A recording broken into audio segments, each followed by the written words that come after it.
आणि आता बातम्या पाहूयात सविस्तर। सांगलीमध्ये राष्ट्रवादी काँग्रेसच्या अजित पवार गटातला संघर्ष आता उघडपणे समोर आलाय। पक्षाचे जिल्हा कार्याध्यक्ष आणि माजी नगरसेवक जमील बागवान यांनी आमदार इद्रिस नायकवडी यांच्या राजीनाम्याची मागणी केली आहे। नायकवडी यांना दिलेला 2 वर्षांचा कालावधी संपल्याचा दावा करत वरिष्ठ पातळीवरूनही त्यांना वारंवार राजीनामा देण्यासाठी सांगण्यात आल्याचा गौप्यस्फोट बागवान यांनी केला आहे। तसंच सुनेत्रा पवार आणि पार्थ पवार सुनील तटकरे यांची भेट घेऊन नायकवडी यांच्या राजीनाम्याचा मुद्दा मांडणार असल्याचंही त्यांनी म्हटलंय।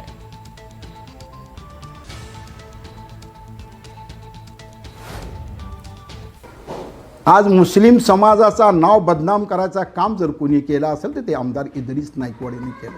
अल्पसंख्याक समाजाचं जर नाव बदनाम करायचं जर काम कोण असेल ते इद्रिस नायकवडींनी केलं। का जयंतराव पाटलांनी त्याला महापौरपद दिलं, वर्ष सव्वा वर्षासाठी दिलं, राजीनामा दिला नाही। दादाने 2 वर्षासाठी आमदारकी दिली, हे मी सांगत नाही, स्वतः इद्रिस नायकवडी सांगतात की दादाने मला 2 वर्षासाठी आमदारकी दिली। माझ्यापाशी त्यांचा भाषण केलेलं दादासमोर बसलेलं फोन, 2 वर्षापैकी 1 वर्ष पूर्ण झालं, 1 वर्ष राहिलं असं इद्रिस नायकवडी सांगतात।